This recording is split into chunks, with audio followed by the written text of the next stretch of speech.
Ahojte, deti! Tento mesiac nás naša Panna Mária pozvala, aby sme boli milovníci života. To ako? Mám si vychutnávať jedlá, čo mám rád? Mám ísť, kde chcem? Práve že nie. A sme doma! Zase ďalšie nie. Toto nie, tamto nie. To nič nemôžeme.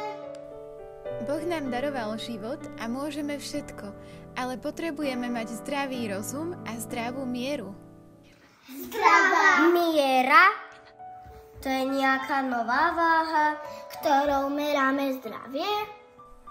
Zdravá miera znamená, že ak toho zjeme príliš veľa, môže nám to uškodiť a môže nám byť zle.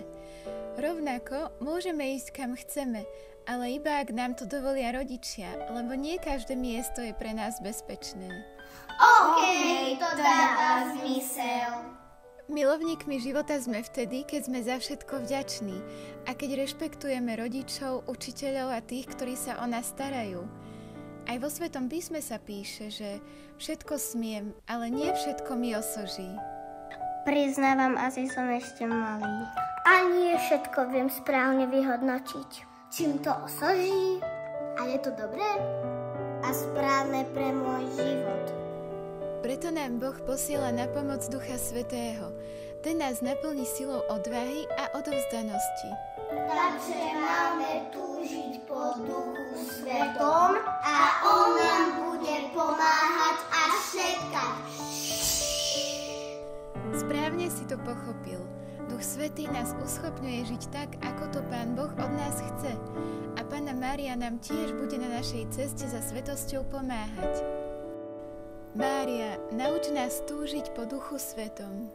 Nauč nás byť zdravými milovníkmi života a mať zdravú mieru v jedle, pozeraní rozprávok a v tom, koľko budeme vonku. Amen.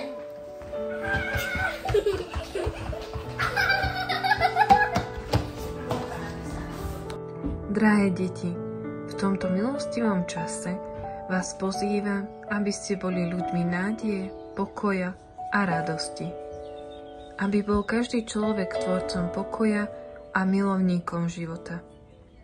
Proste Ducha Svätého, deti moje, aby vás naplnil silou svojho Svätého Ducha, odvahy a odovzdanosti.